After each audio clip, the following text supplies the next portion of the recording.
brought to you by V-Guard, a product by Sensodyne and Vimal. We are Zubal.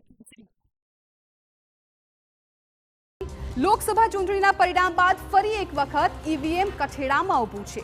જો કે આ વખતે આ મુદ્દો ઉઠ્યો છે અમેરિકાથી અને તેના પર ભારતમાં ફરી વખત છેડાઈ છે ચર્ચા।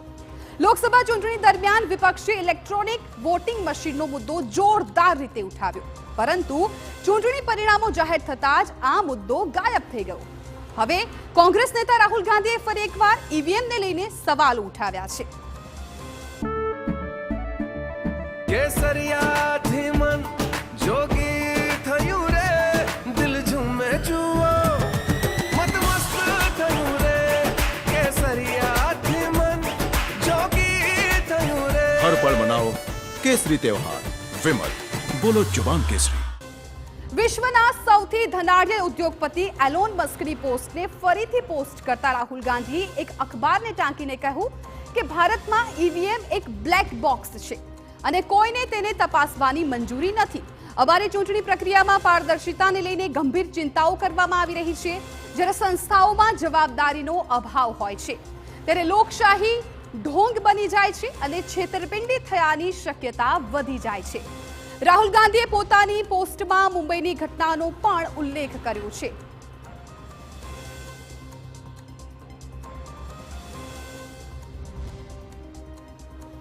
આ મામલે મુંબઈ પોલીસે ઈવીએમને લઈને શિવસેના શિંદે જૂથના સાંસદ રવિન્દ્ર વાયકરના શાળા મંગેશ પાંડેલકર વિરુદ્ધ કેસ નોંધ્યો છે। મંગેશ પાંડેલકર પર પ્રતિબંધ હોવા છતાં મુંબઈના ગોરેગાંવ ચૂંટણી કેન્દ્રની અંદર મોબાઈલ ફોનનો ઉપયોગ કરવાનો આરોપ છે। આ ઉપરાંત પોલીસે પાંડેલકરને મોબાઈલ ફોન આપવા બદલ ચૂંટણી પંચના એક કર્મચારી વિરુદ્ધ પણ કેસ નોંધ્યો છે। આ કેસમાં પોલીસે ઉત્તર પશ્ચિમ બેઠક પરથી ચૂંટણી લડનારા ઘણા ઉમેદવારોની ફરિયાદો મળી હતી, જેના આધારે આ કેસ નોંધવામાં આવ્યો છે। રવિન્દ્ર વાયકર પુનઃ ગણતરી બાદ ઉત્તર પશ્ચિમ બેઠક પરથી માત્ર 48 મતોથી ચૂંટણી જીત્યા હતા અને જેને કારણે ઘણો વિવાદ થઈ રહ્યો છે। ઈવીએમ વિવાદ પર ઈસીએ પણ નિવેદન આપ્યું છે। મહત્વપૂર્ણ છે કે અત્યારે ફરી એકવાર ઈવીએમનો જે વિવાદ છે આ વખતે ચૂંટણી બાદ સામે આવ્યો છે અને આ જ ઈવીએમના વિવાદ પર હવે ઇલેક્શન કમિશને પણ નિવેદન આપ્યું છે। ઇલેક્શન કમિશને કહ્યું છે કે ઈવીએમ કોઈ પણ ઓટીપીથી અનલોક નથી થતું, ઈવીએમ કોઈ ડિવાઇસ સાથે કનેક્ટ નથી। મુંબઈ હેકિંગના આરોપ ઇલેક્શન કમિશને ફગાવી દીધા છે।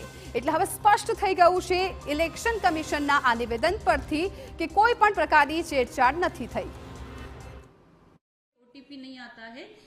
ये एक स्टैंड अलोन डिवाइस है, उसमें कोई वायर्ड और वायरलेस कम्युनिकेशन का कोई प्रोविजन है ही नहीं।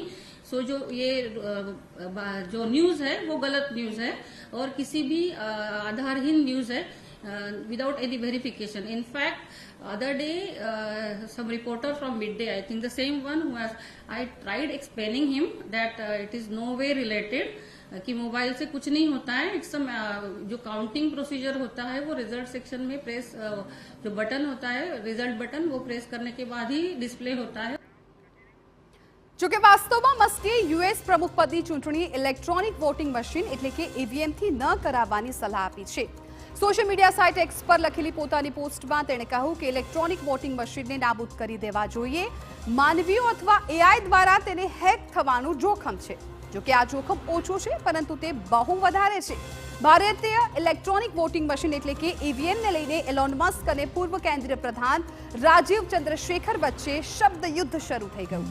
ભાજપના નેતા અને પૂર્વ કેન્દ્રીય મંત્રી રાજીવ ચંદ્રશેખરે મસ્કના નિવેદન પર વળતો પ્રહાર કર્યો છે। ઈવીએમ હેક થઈ શકે નહીં, મસ્કના નિવેદનમાં કોઈ સત્યતા નથી। તેઓએ ભારત આવીને કંઈક શીખવું જોઈએ। રાજીવ ચંદ્રશેખરે ઈવીએમની તમામ યોગ્યતાઓ જણાવી। તેમણે કહ્યું કે મસ્કનો અર્થ એ છે કે કોઈ પણ સુરક્ષિત ડિજિટલ હાર્ડવેર બનાવી શકતું નથી। તેની વિચારસરણી ખોટી છે।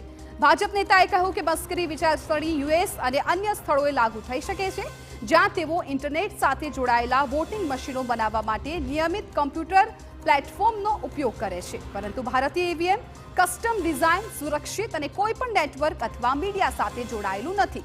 કનેક્ટિવિટી નથી, બ્લૂટૂથ નથી, વાઈફાઈ નથી, ઇન્ટરનેટ નથી। રાજીવ ચંદ્રશેખરના નિવેદન પર ટેસ્લા અને એક્સના માલિક મસ્કે ફરી કહ્યું કે કંઈ પણ હેક થઈ શકે છે।